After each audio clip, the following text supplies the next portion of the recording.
বিজয়ার শুভেচ্ছা জানিয়ে বিপাকে ইয়াশ রোহান। অভিনেতা ইয়াশ রোহান সামাজিক মাধ্যমে বিজয়ার শুভেচ্ছা জানিয়ে বিপাকে পড়েছেন। সামাজিক মাধ্যম ব্যবহারকারীদের একাংশ ছোট পর্দার এই অভিনেতাকে তীব্র আক্রমণ করেছেন। গত বৃহস্পতিবার নিজের ফেসবুক হ্যান্ডেলে একটি ছবি পোস্ট করেছেন ইয়াশ রোহান। ওই ছবিতে তাকে দেখা যায় দুর্গা প্রতিমার সামনে দাঁড়িয়ে আছেন, কপালে সিঁদুর রেখা। এই ছবিটি পোস্ট করার পরই তাকে নেটিজেনদের একাংশ আক্রমণ করে বসে। তবে এই অভিনেতার পাশে দাঁড়িয়েছেন দেশের শোবিজ তারকারা।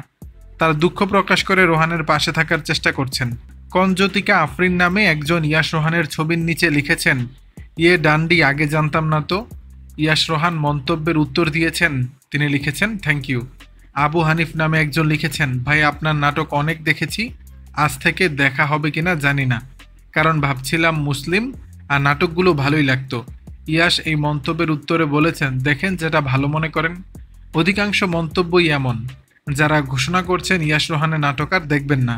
হাজার হাজার মন্তব্যে ভরে গেছে ইয়াশ রোহানের ফেসবুক পোস্ট।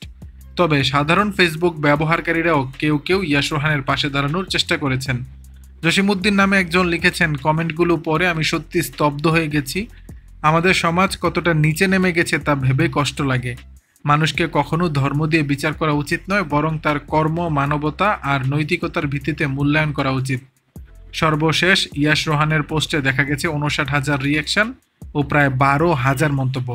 দর্শক, আপনি কোথা থেকে ভিডিওটি দেখছেন জানাবেন নিচের কমেন্ট বক্সে।